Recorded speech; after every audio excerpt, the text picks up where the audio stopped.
17장 11절부터 19절 말씀을 가지고 예수님을 하나님으로 믿는 믿음이 사람을 구원합니다. 예수님을 하나님으로 믿는 믿음이 사람을 구원합니다 라는 말씀 전하겠습니다.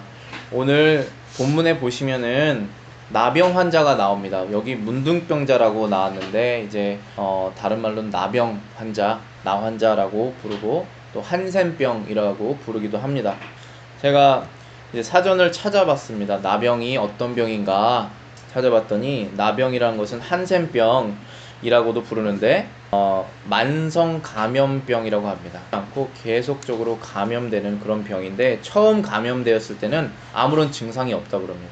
아무런 증상이 없고 잠복기가 있는데 5년에서 20년 동안 안 드러나다가 갑자기 이제 피부로 드러나는 그러한 병이라고 합니다. 증상이 발생하면은 신경계, 피부, 눈에 유가종이 발생하게 되고 통각 능력을 상실한다. 그러니까 아픔을 느끼는 그 능력이 상실되는 그런 병이라고 합니다. 그래서 그 결과 자신도 모르는 사이에 신체 말단의 부상 또는 감염이 계속 반복이 되는 것입니다. 뭐 손끝이라든지 이런 발끝의 부상이 계속 감염이 되는데 느끼지 못하고 무뎌져서 썩게 되고 문드러지거나 잘라지는 그 병이 나병이라고 합니다.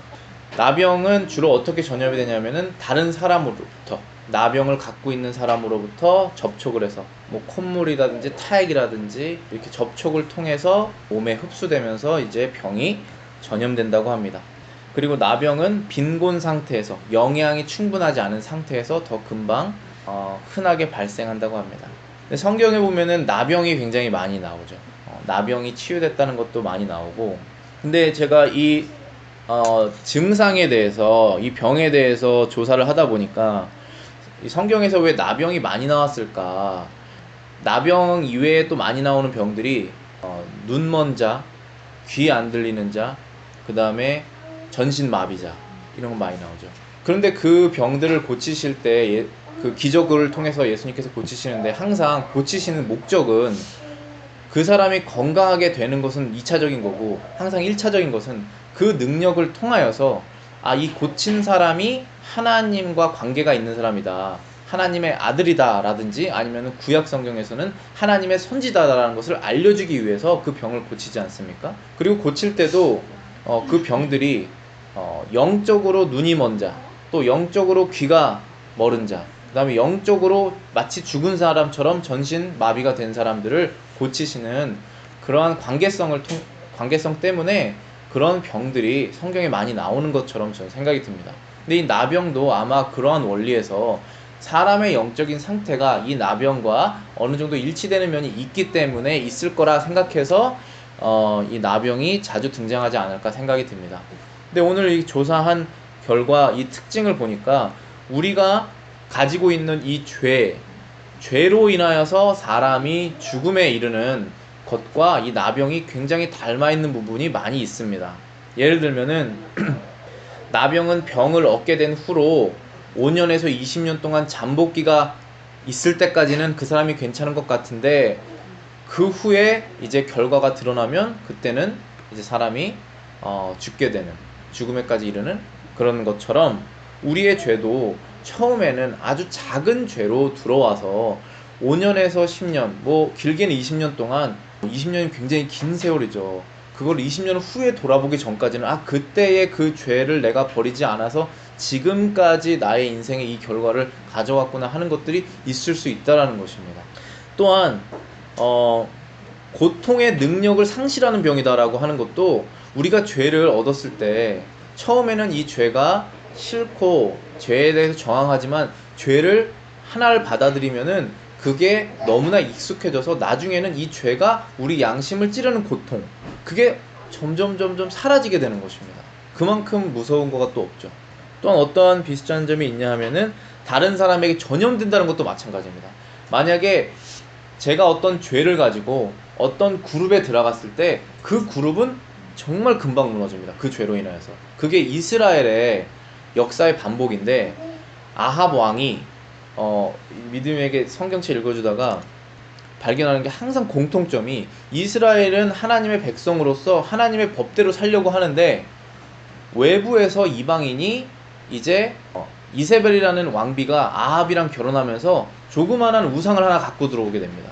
그럼 그 우상을 사람들에게 전해져서 이스라엘 사람들이 다 그 우상을 섬기는 걸 배우는 거예요. 그러니까 이 죄라는 것은 다 배우는 거거든요.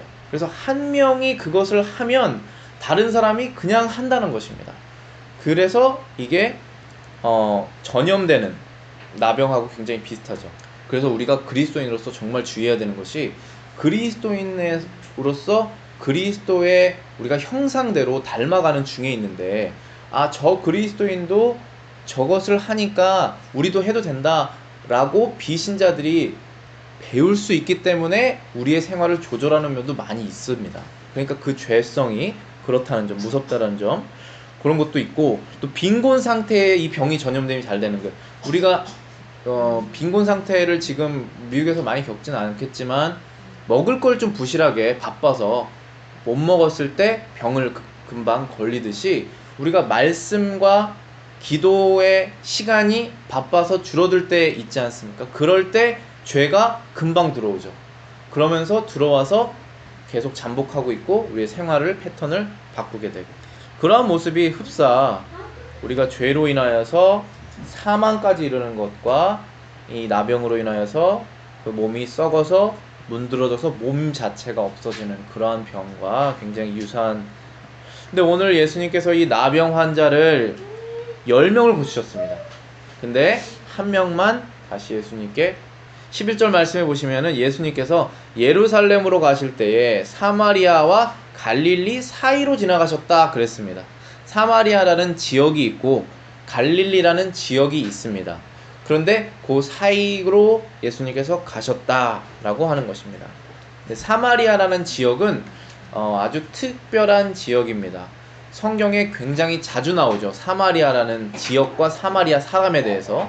왜 자주 나오냐 하면, 사마리아는 이스라엘이 사는 그 영토 가운데 있는데, 사마리아는 외국인들과 혼혈이 많았습니다. 외국인이라고 하면 다 똑같은 중동 사람인데 모습은 비슷할 거예요. 그런데 이스라엘은 하나님께서 선택하신 선민이라고 그러잖아요.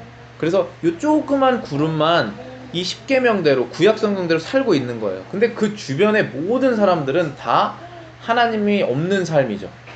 다 자신들이 이게 옳고 그른 것이 다 자기 뜻이에요. 하나님의 말씀은 없어요.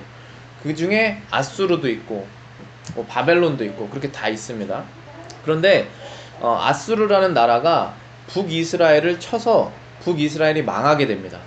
그러면서 아수르 왕이 이제 아수르 백성들을 데리고 이스라엘 민족한테 들어와서 거기에서 살면서 우상을 숭배하게 되고 혼혈이 많이 발생하게 되는 그것이 바로 사마리아 지역입니다. 그래서 열왕기 하 17장 24절 보시면은 아수르 왕이 바벨론과 구다와 아와 하맛과 스발와임에서 사람을 옮겨다가 이스라엘 자손을 대신하여 사마리아 여러 성읍에 두매 저희가 사마리아를 차지하여 그 여러 성읍에 거하니라. 사마리아라는 지역에 이 사람들이 대신 살았다는 것입니다. 이스라엘 사람들이 점점 빠지고, 그래서 그 이스라엘 사람들이 이 사람들과 결혼하여 혼혈족이 되었고, 혼혈족이 됐다는 것은 사실 아무런 잘잘못이 없는 것입니다. 그런데 하나님이 싫어하시는 건 뭐냐면, 그들이 섬기고 있는 이방신, 그리고 이방신을 섬기는 삶의 방식을 이스라엘에 가지고 들어왔다는 것이 문제라는 것입니다. 그래서 그 사람들은 여러 가지 우상을 섬기는데 있어서 정통 유대인들이 그들을 멸시했죠. 너희들은 이방신을 섬기고 그리고 혼혈이었다. 근데 이방신을 섬기는 것도 이스라엘도 많이 섬겼는데 특별히 혼혈이었다는 것을 더 강조하는 것입니다. 근데 하나님이 싫어하시는 것은 그것보다 이방신을 섬기는 걸 싫어하는 것이죠. 근데 유대인들도 다 이방신을 많이 섬겼거든요. 근데 그들은 자기 잘못을 보지 못하고 그 혼혈이 됐다는 것만 싫어하는 거죠. 정통성이 깨졌다는 것만. 근데 하나님의 시선은 그렇지 않죠. 그래서 예수님은 비록 유대인들은 사마리아인을 인간보다 조금 이하로 취급했지만, 자신들보다 밑에 있는 사람으로 취급했지만, 예수님은 사마리아 사람을 그렇게 취급하지 않으셨어요. 예수님은 사마리아 사람들을 오히려 호의 있게 취급하셨습니다. 그래서 요한복음 4장 9절 보시면은 사마리아 여자가 가로되 당신은 유대인으로서 어찌하여 사마리아 여자 나에게 물을 달라 하십니까? 라고 이렇게 말하듯이 유대인과 사마리아는 상종치 아니한다 라고 하듯이 유대인들은 사마리아인을 굉장히 멸시했는데 예수님은 그러지 않았다는 거예요. 왜냐하면 모든 사람은 다 똑같으니까. 혼혈이든 모든 장애이든 상관없이 모든 사람 다 똑같아요. 그러나 하나님을 섬기느냐 예수 그리스도로 구원을 받았느냐 그렇지 않느냐로 갈리는 것이지 사람은 다 똑같다는 거죠. 그래서 하나님은 예수님은 사마리아 사람들을 호의 있게 대하셨습니다. 우리가 이 부분에 대해서 생각해야 될 것은 우리가 상종하지 못할 사람이 없다라는 거예요. 상종하지 못할 사람은 없습니다. 사람은 모두 죄인이고 마치 나병 환자들이 격리되어서 어떤 마을에만 있듯이 이 세상에는 모두 다 그리스도가 없다면 다 나병 환자라는 것입니다. 다 병자고 다 죄인이라는 것입니다. 하나님이 보시기에 그렇습니다. 그렇지만 반대로 나병 환자들은 한 곳에 격리되어 있어야 됩니다. 왜냐하면 병이 퍼지니까. 그런 것처럼 우리도 거룩한 자가 됐으면 그리스도 안에서 신자가 되고 믿는 자가 되었다면 이제 그 삶의 방식이 달라져야 하기 때문에 그 그룹과 구별돼야 됩니다. 그것은 확실하지만 또 그들을 우리가 사람 이하로 취급하는 유대인들이 사마리아인을 그렇게 취급한 것처럼 그렇게 해서는 안 된다는 것입니다. 구별된 거룩성은 있지만 그들을 우리와 똑같이 그리스도인 하여서 회복될 수 있는 사람으로 우리가 생각해야 된다는 것이죠. 그래서 상종하지 못할 사람은 없습니다. 왜냐하면 거룩한 분은 오직 하나님 한 분이시기 때문에 그렇습니다. 근데 이 유대인들은 어떤 사람들이었냐면은 사마리아인을 그렇게 개처럼 취급하고 그랬는데 그 취급하는 것을 예수님에게도 했습니다. 그래서 요한복음 8장 48절 보시면은 유대인들이 대답하여 가로되 예수님께서 이렇게 말한 것입니다. 오늘 우리가 설교 전에 읽은 요한복음 8장이었는데요. 거기에 48절에 유대인들이 대답하여 가로되 우리가 너를 사마리아 사람이라 또는 귀신이 들렸다 하는 말이 옳지 아니하느냐 이렇게 말했습니다. 예수님 보고 유대인들이 너는 귀신이 들렸다 말하면서 동시에 또 사마리아 사람이다 이렇게 얘기를 한 겁니다. 유대인들은 예수님을 사마리아 사람으로 취급한 건데 그 취급한 이유가 뭐냐면 이방신을 섬기는 자다. 우리는 정통 유대인으로서 세상을 지은 하나님, 아브라함의 하나님을 섬기지만 예수라는 그 사람은 하나님을 섬기지 않고 이방신을 섬기는 사마리아 사람과 같다라고 말한 것입니다. 근데 예수님께서 요한복음 8장 후반부에 보시면 너희가 말하는 그 하나님은 너희는 모른다 라고 말씀하시죠. 오히려 이방신을 섬기는 것이 너희고 나는 하나님을 안다. 왜냐하면 내가 하나님의 아들이기 때문에 말씀하시지 않으셨습니까?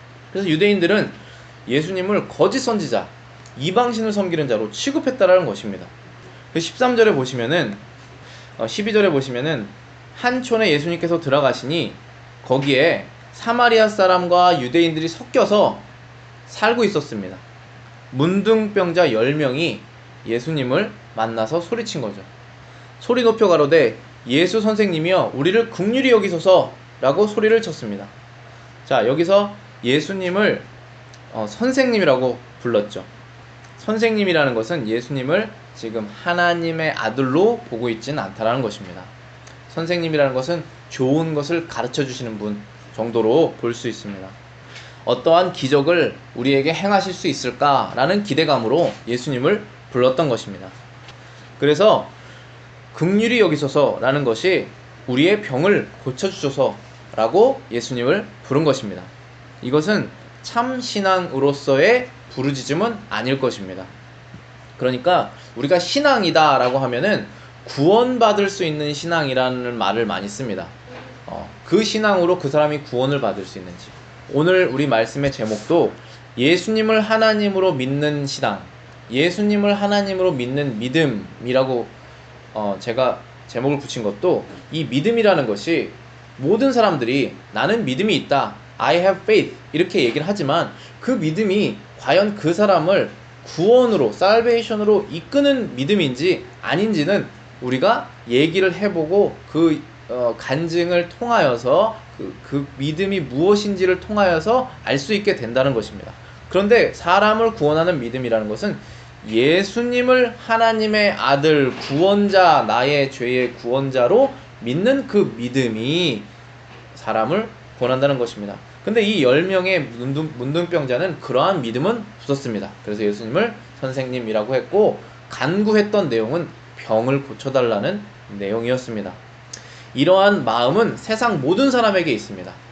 세상 모든 사람이 다 자신이 잘났다고 살지만, 혼자서 살아갈 수 있다고 생각하지만, 심지어 하나님이 없이도 혼자 살아갈 수 있다고 생각하는 뭐 똑똑하고 잘난 사람도 많이 있지 않습니까? 상대적으로 아무것도 없지만 하나님이 없어도 살 수 있다고 생각하는 사람도 있겠지만, 그러나 그 사람들도 어떠한 위기에 봉착하면 분명히 어떠한 도움을 어떠한 존재에게 구하게 됩니다. 그러한 종교성은 모든 사람에게 있습니다. 그런데 그러한 종교성이 구원을 얻는 믿음은 아니라는 말씀을 제가 드리는 것입니다. 모든 사람은 각자의 우상을 섬기고 살아갑니다. 14절 말씀에 보시면은, 보시고 가라사대 가서 제사장들에게 너희 몸을 보이라 하셨습니다. 예수님께서 병을 고쳐주겠다라고 말씀하시지 아니하시고 제사장에게 너희 몸을 보여라 라고 말씀하셨습니다. 그랬더니 그들이 또 그 말을 따릅니다. 14절에 저희가 가다가, 그러니까 그 말을 듣고 제사장에게 가는 것입니다. 가다가 깨끗함을 받는지라, 고쳐짐을 받았습니다.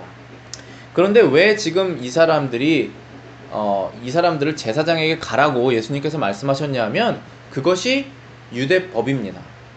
하나님은 아직 예수님께서 십자가에서 죽으시기 전까지는 모든 이스라엘 백성을 유대법으로 다스리셨습니다.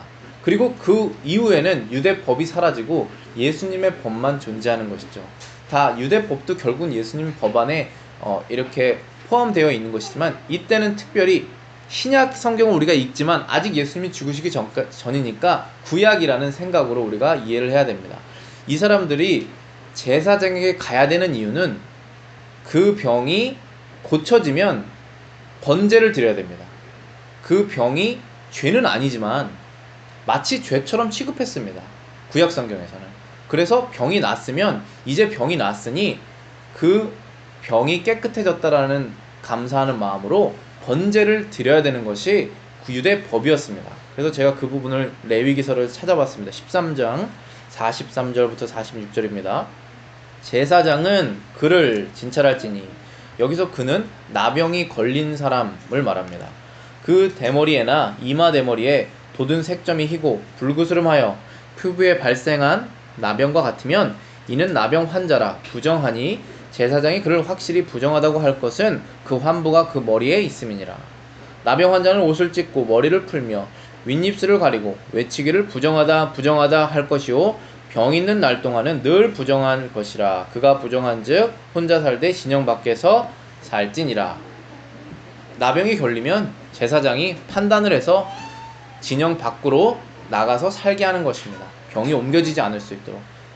그런데 그 나병이 고쳐지는 사람들이 있습니다. 구약 성경에서도. 그런 사람들은 다시 제사장에게 와야 됩니다. 그 부분이 14장에 나온 것입니다. 레위기 14장에.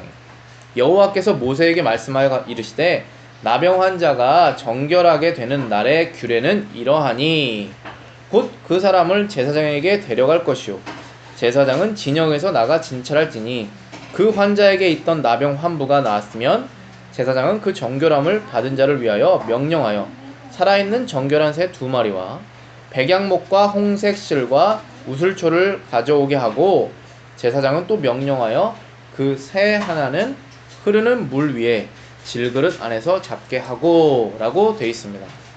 그러니까 지금 예수님께서 이 10명의 나병 환자들을 제사장에게 가라고 하신 이유는 14장 레위기 14장의 일을 하기 위해서, 그러니까 고침을 받은 후에 제사장에게 제물을 드려서 정결의식을 하라고 예수님께서 제사장에게 보내신 것입니다. 근데 보냈을 때는, 가라라고 명령하셨을 때는 병이 낫기 전이죠. 병이 나은 후에 가야 되는데 낫기 전에 가라고 하셨습니다. 그런데 이 사람들이 또 그거를 따릅니다. 네 하고 가다가 병이 났습니다. 그래서 병이 나았으니까 또 그대로 가는 겁니다. 가서 병이 났으니 우리가 제사를 드리러 왔다. 그렇게 되는 거겠죠. 이미 고쳐질 것을 아시고 보내셨다는 것입니다. 그런데 예수님은 고쳐질 것을 어떻게 아셨을까요? 고치시기로 결정하셨으니까 아는 것입니다. 결정하신 분이 고치실 능력도 있으니까 그렇게 말씀하신 것입니다. 병 고치는 능력은 예수님께 있고 병 고치는 능력도 있지만 의지도 예수님께 있다는 것입니다. 이것을 우리에게 적용하면 이런 것입니다. 우리가 죄를 회개하여서 변화되는 마치 죄가 나병이라면 나병이 없어지고 죄가 해결이 돼서 우리가 그리스도인으로 이렇게 딱 거듭나는 그러한 것이 어떻게 일어났느냐, 하나님의 말씀을 순종해서 일어났느냐, 물론 맞지만 그 전에 예수님의 의지가 있었다는 것입니다.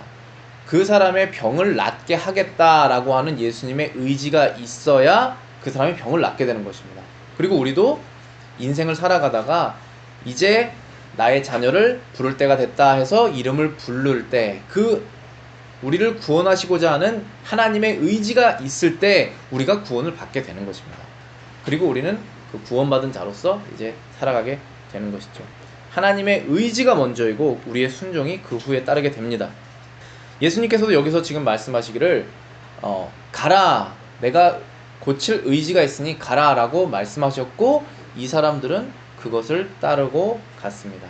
근데 14절에 그들이 가다가 깨끗함을 받았다라고 하는 면에 있어서 지금 예수님을 하나님의 아들로 믿지 않은 상태인데 지금 예수님의 말을 순종했습니다. 이 부분을 우리가 곰곰이 생각해보면 예수님을 그리스도로 믿지 않는 사람들 중에도 하나님의 법을 순종할 수 있다는 것입니다. 그리고 이 중에서 10명 중에 9명이 구원받지 못했습니다. 나중에 보면. 그러니까 순종으로 구원받지 못합니다.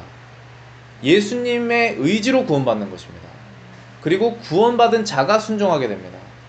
그러니까 우리가 그 부분을 아주 완전히 모든 구원의 의지를 다 하나님께로 돌려야 되는 것입니다.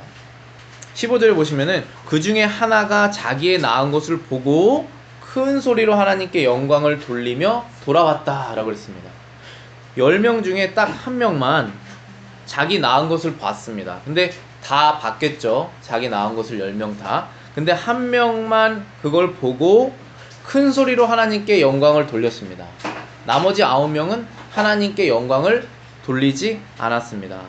그리고 이 영광을 돌린 한 사람은 그가 한 행동이 무엇이냐면 다시 예수님께로 왔습니다. 제사장에게 안 가고 예수님께로 왔습니다. 제사장에게 가라고 했는데 예수님께 먼저 왔죠. 왜 왔을까요? 당연히 감사를 드리기 위해서 왔겠죠. 근데 나머지 9명은 감사한 마음이 없어서 안 왔고 이 사람은 감사한 마음이 있어서 왔다라고 끝내기는 너무나 가벼운 해석인 것 같습니다. 그런 감사함이 물론 있겠지만 이 사람은 지금 이 병 고치는 분이 예수 선생님이 아니라 예수 그리스도다 라는 것을 알고 예수님께 온 것입니다. 그래서 16절에 그가 한 행동이 예수 발 아래 엎드렸다는 것입니다. 그를 경배했습니다. 다른 사람의 발 아래 엎드려서 경배해 보신 적 있으시나요? 그렇게 한 적 없죠. 우리 불교에선 많이 합니다. 부처 상 갖다 놓고 그 앞에서 경배하죠. 절을 하잖아요. 사람이 다른 사람에게 절을 하는 것, 물론 우리 뭐 세배 그런 거 빼고 제사는 포함되고요. 사람이 다른 사람의 발 앞에 무릎을 꿇고 경배를 하는 거 하나님이 정말 싫어하십니다. 그게 바로 우상숭배입니다. 그런데 지금 이 사람이 하고 있는 거잖아요. 이 사람이 우상숭배하는 것입니다. 만약에 예수님이 하나님이 아니면. 근데 하나님이 기뻐하신 거잖아요. 바로 이 사람이 예수님을 하나님으로 안 겁니다. 하나님의 아들로 알았기 때문에 와서 그 발 아래 경배를 했습니다. 우리 만약에 예수님을 오늘 이 순간 만나면 어떻게 해야 될까요? 그 발 아래 엎드려 경배해야 되는 것입니다. 왜냐하면 예수님은 사람이 아니시고 하나님 사람이기 때문에, 하나님의 아들이시기 때문에 우리가 경배하는 것입니다. 그런데 사람은 다른 사람은 경배 못하고, 아니, 다른 사람은 다 경배해도 예수님은 경배 안 합니다. 그게 바로 죄인입니다. 그래서 이 사람은 다시 돌아와서 예수님을 하나님으로 경배하였습니다. 근데 이 사람이 누구였습니까? 사마리아 사람이었습니다. 나머지 9명은 아마 유대인이었던 것 같습니다. 10명 중에 딱 한 명이 사마리아 사람이었는데 그 사람만 예수님을 경배하러 왔다라는 것입니다. 생명을 주신 분, 병고침을 주신 분, 지혜와 선한 능력이 나오는 것은 다 하나님밖에 없다. 그러니까 이분은 분명 하나님이시다라는 믿음으로 예수님께 나왔습니다. 나머지 9명의 사람은 예수님을 섬기지 않았습니다. 17절에 보시면은 예수님께서 이렇게 말씀하십니다. 10사람이 다 깨끗함을 받지 아니하였느냐. 자, 우리는 여기서 10사람이 다 고침받았다는 것을 알 수 있습니다. 길을 가다가 10명이 다 고침을 받았습니다. 그런데 그 9은 어디 있느냐? 지금 중요한 포인트는 10명이 다 고침을 받았다는 것입니다. 그런데 한 명만 구원을 받았고 9명은 구원받지 못하였습니다. 한 명만 예수님을 하나님으로 섬겼고 9명은 제사장에게 그냥 갔습니다. 그런데 10명이 다 고침을 받았습니다. 자, 우리가 이것을 어떻게 해석을 해야 되냐면은 지금 이 사람들이 고침을 받은 이유는 무엇입니까? 예수님의 말씀을 순종해서 고침받았습니다. 가라라고 하는 말씀을 안 듣고 나는 안 갈 테니까 여기서 고쳐주십시오 하면 아마 안 고쳐졌을 것입니다. 그런데 가라라는 말씀을 듣고 갔습니다. 그것은 순종이라고 말할 수 있죠. 그러니까 하나님의 말씀을 순종하면 혜택이 있습니다. 혜택. 병을 고침을 받았잖아요. 이 10명 다. 그러나 이 혜택이라는 게 구원과 항상 이어지는 것은 아닙니다. 자, 우리가 율법이 있습니다. 하나님의 율법. 우리가 율법주의자는 아니지만 하나님의 법대로 살기를 원합니다. 그쵸? 그게 요약된 것이 10계명입니다. 그리고 10계명을 요약하면 하나님 사랑, 그 다음에 이웃 사랑입니다. 자, 그러면 제가 이렇게 질문해 볼게요.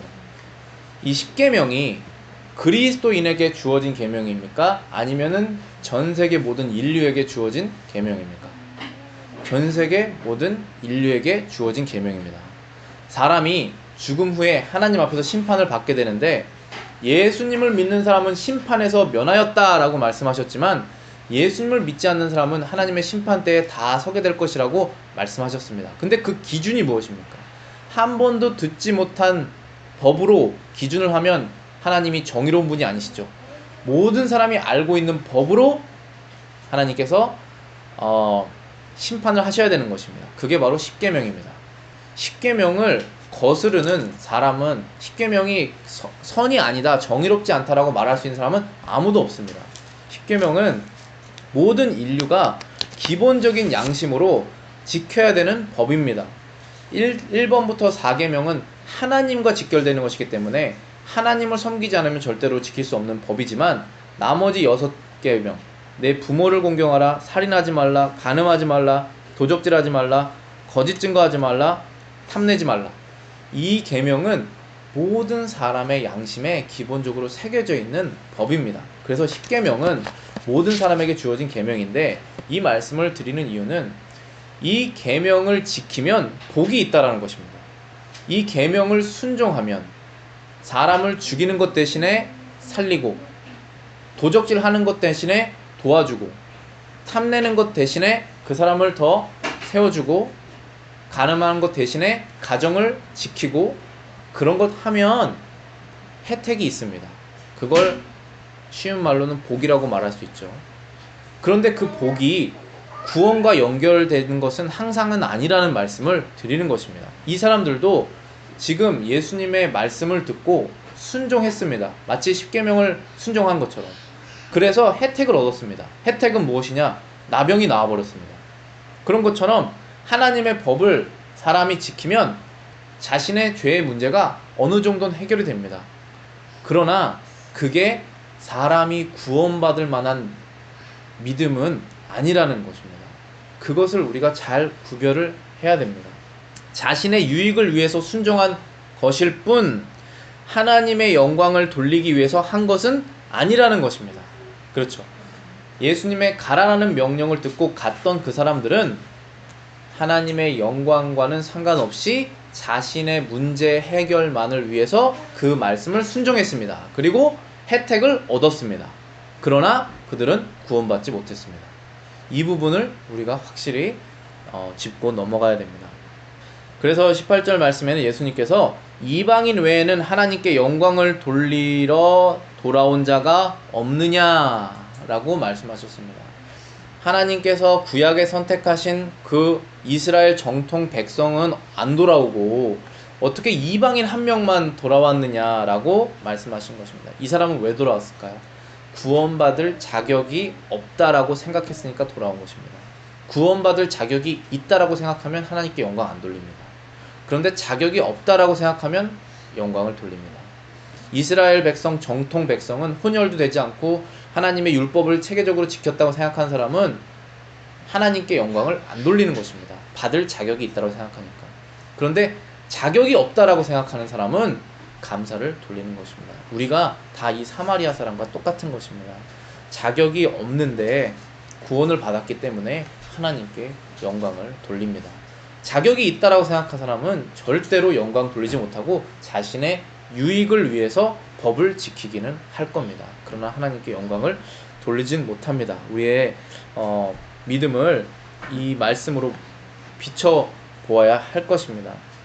그래서 오늘 말씀을 통해서 우리가 얻는 그러한 결론은 세상에서 누리는 혜택이 사람들이 하나님의 말씀을 지켜서 누리는 혜택들이 많이 있는데 그 혜택과 구원과 항상 연관지어서 볼 수는 없다라는 말씀을 드리고 싶었습니다.